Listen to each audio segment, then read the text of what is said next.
Hello dear learners and viewers, hope you are hale and hearty and going on smoothly with your studies. Today I shall talk about an important topic, and this topic is so important that it will change your traditional ideas, your thoughts and concepts. Before starting our session, let me show you some pictures. Okay, in the first picture, what do you see? It's a sight in nature, and the scenery is really wonderful, very beautiful. And in picture 2, you see a pleasurable object. Undoubtedly, it's also very beautiful. And in picture 3, you see the laughter of two children. No doubt, this picture is really very beautiful.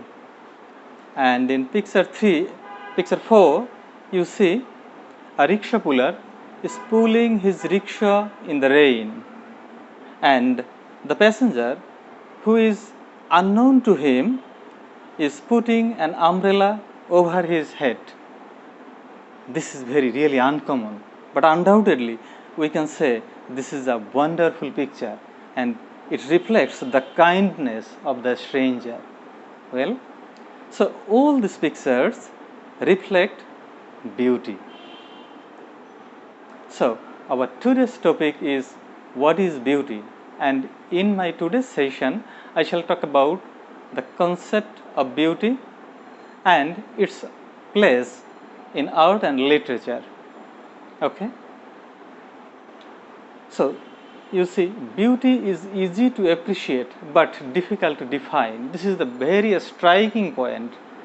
We can easily appreciate anything, saying this is a very beautiful thing, but if we are asked to define, then we become puzzled. We can easily define what is beauty, or what are the criteria to say something beautiful. As we look around, we discover beauty in pleasurable objects and sights, in nature, the laughter of the children, in the kindness of the stranger, okay, that you saw in the previous pictures. Okay, the beautiful sight in nature, pleasurable object, laughter in the children, kindness of the stranger. But if we are asked to define, we run into difficulties. Okay, so the question arises, does beauty have an independent objective identity, or is it universal, or is it dependent on our sense perception? Or can we say, does it lie in the eyes of the beholder? Based on these questions, a further difficulty arises, and that is when beauty manifests itself not only by its presence but by its absence as well. That means you can say this is a very beautiful object or beautiful thing, but when the object or things is removed from, then again you say that yes, that or this object is very beautiful. Okay, so we can say that when the object is removed from our eyes or is removed before us, then we also appreciate saying that yes, that picture or that thing is very beautiful. So we can say that beauty presents when it is before us, as well as when it is removed before us. We can say yes, that thing is also very beautiful. Now you see, there are some pictures again. In the first picture, this is a very ugly picture, you see, and in the second you see a man is torturing his wife, and in the third picture you see the picture of a famine. I mean, some poor people, they are waiting for food. Now the most important thing, when we are repulsed by the ugliness, we desire beauty. For example, when we see this ugly picture, we expect beautiful picture. You see, ugly face, beautiful face. So this is our hidden desire. As soon as we see ugly picture, we expect to see something very beautiful. Again, here this is very cruel picture. A man is beating, or a man is torturing his wife, and this is one kind of ugliness, injustice. And as soon as we see ugliness or injustice, we expect very beautiful thing or justice. And as soon as we see this one, we cherish a desire to see a lovely couple. And here you see a lovely couple. Again, here you see, this is the picture of a famine.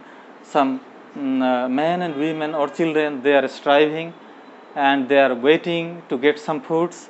So we expect such a picture where there is no poverty and people are eating or getting sufficient food to eat, you see here.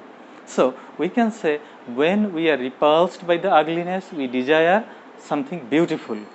Okay, and when we find injustice in our society, we expect beautiful thing, that means justice in our society.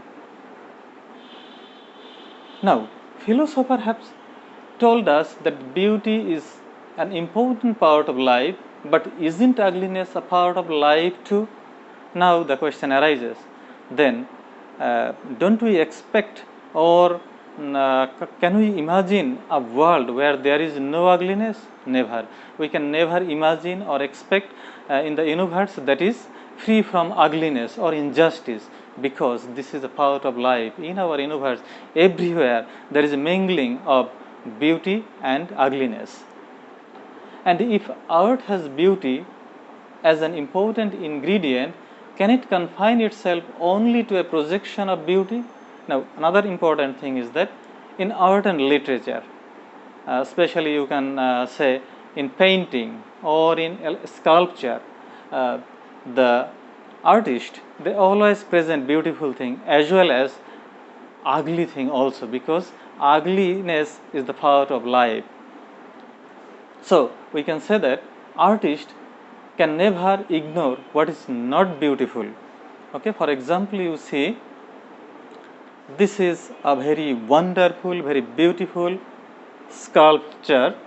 Okay, but the artist also present ugliness in their art and creation. You see, from this beauty, ugliness comes.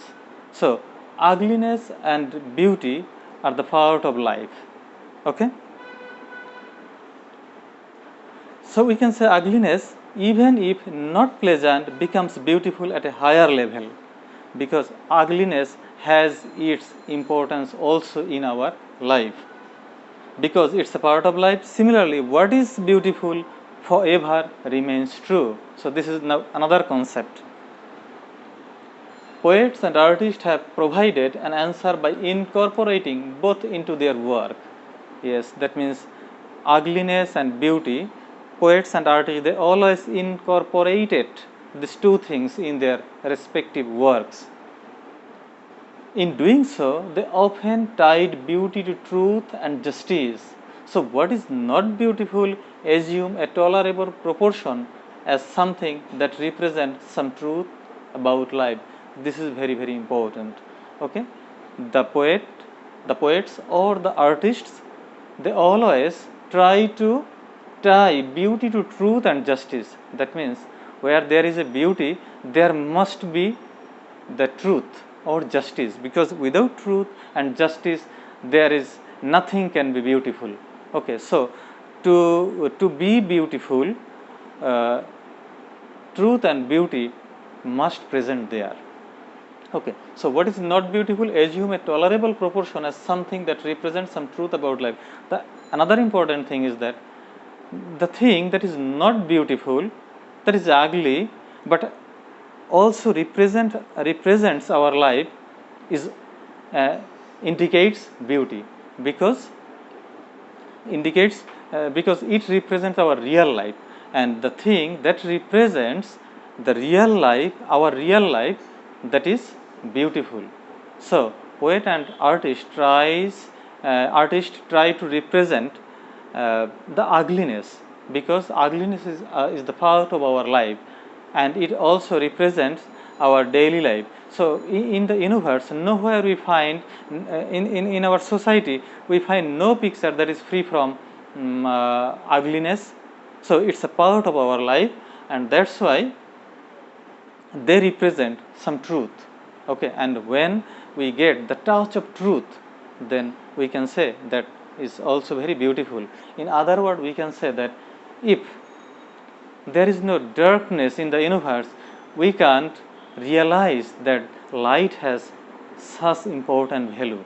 If there is no ugliness in our life, then we can never be able to appreciate any beautiful thing, or we can never say that this thing is very beautiful. That's why ugliness ugliness is a part of our life. Ugliness helps us to identify what is beautiful. Okay.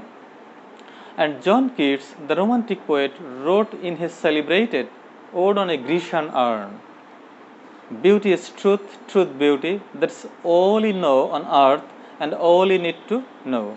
Okay, you see, this is the picture of urn.